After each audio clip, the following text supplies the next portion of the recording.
વાત કરીએ હવે ગુજરાતની. ગુજરાતના મહીસાગરના લુણાવાડામાં ધોધમાર વરસાદથી પાણીના દ્રશ્યો સામે આવ્યા.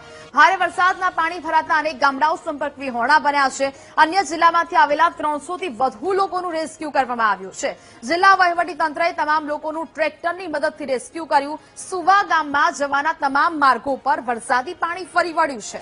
લુણાવાડાના અનેક ગ્રામ્ય વિસ્તારો કોતરમાં વરસાદી પાણી ભરાયા. સતત વરસી રહેલા વરસાદથી સ્થાનિકોની મુશ્કેલીમાં પણ સતત વધારો થતો જોવા મળી રહ્યો છે. સુવા ગામ જવાનો જે રસ્તો છે તે મુખ્ય માર્ગ બંધ થયો છે, જેને કારણે ગામના લોકોની મુશ્કેલીઓ છે તે વધી રહી છે. લુણાવાડામાં ભારે વરસાદ બાદ આ સ્થિતિ સર્જાઈ.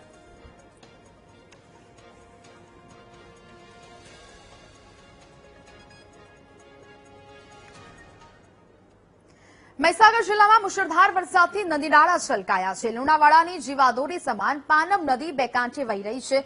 પાનમ નદીમાં પાણીની સારી આવક થતા સ્થાનિકોમાં ખુશીની લહેર છે. મહીસાગર જિલ્લાની ઉપરવાસમાં વરસાદથી નદીમાં નવા નીરની પુષ્કળ આવક નોંધાઈ છે. સારા વરસાદથી નદીમાં પાણી આવતા ખેડૂતો પણ ખુશખુશાલ જોવા મળી રહ્યા છે.